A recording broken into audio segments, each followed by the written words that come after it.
તો મુખ્યમંત્રી ભૂપેન્દ્રભાઈ પટેલ બનાસકાંઠા થરાદના વડ ગામે પહોંચ્યા હતા, જ્યાં તેમણે ખેડૂતો અને ગામ લોકો સાથે રાત્રિ સભા યોજી હતી।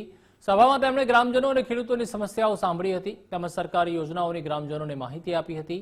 તેમની સાથે ખુલ્લા મને ચર્ચા કરી હતી। દરમિયાન મુખ્યમંત્રી ભૂપેન્દ્ર પટેલે ગ્રામીણ ક્ષેત્રની સુવિધાઓ તથા રાજ્ય સરકાર દ્વારા મળતી સહાય સેવાઓ અંગે માહિતીનું આદાન પ્રદાન કર્યું।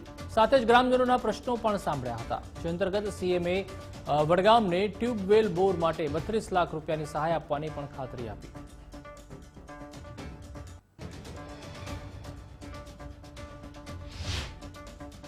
ગ્રામ અને ગ્રામ સભા એમાં તમને પડતી મુશ્કેલીઓ અને મુશ્કેલીઓ કેવી રીતે દૂર થાય એના માટે હર હંમેશ માનનીય નરેન્દ્રભાઈએ સૌથી પહેલા જ્યારથી અહીંયા બેઠા ત્યારથી એક સંકલ્પ કહીએ તો સંકલ્પ એમના ધ્યેય સાથે કે ભાઈ આપણે સૌનો સાથ, સૌનો વિકાસ, સૌનો વિશ્વાસ અને સૌના પ્રયાસથી આપણે આગળ વધીએ।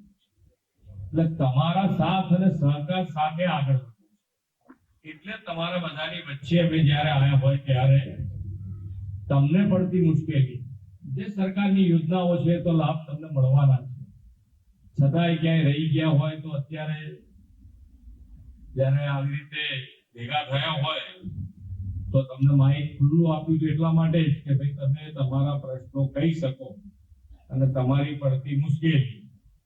પણ શું છે કે તમે ઘણી વખત શરમમાં રહી જતા હો કે આવું બોલાય કે ના બોલાય, બોલાય કે ના બોલાય, પણ જે ફરિયાદ કરવી હોય કરી દે તો એનો નિકાલ થાય। એટલી મોટી સભા બેઠા હોય તો હા ના પાડીએ તો થઈ જાય ના થઈ જાય। એટલે હવે ધ્યાન રાખજો, હવે આવજે તો તમે ચૂકી ગયા કદાચ કોઈ કે 15 રહી ગયું હશે તો કહી દેવું જોઈએ ને।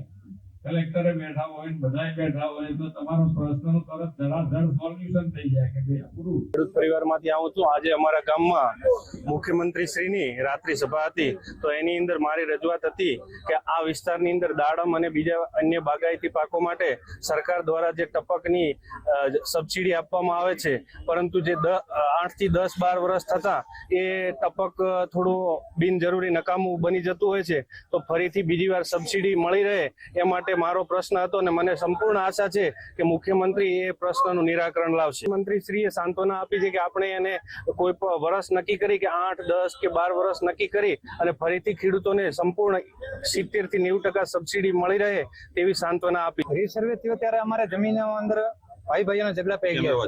દાખલા તરીકે મારે જમીન હતી, મારે 3 એકર ને ભાઈએ ભાગે 24 ગોઠા જમીન હતી, છતાં હજુ મારે રીસર્વે ની અંદર 3 એકર ને 10 ગોઠા છે।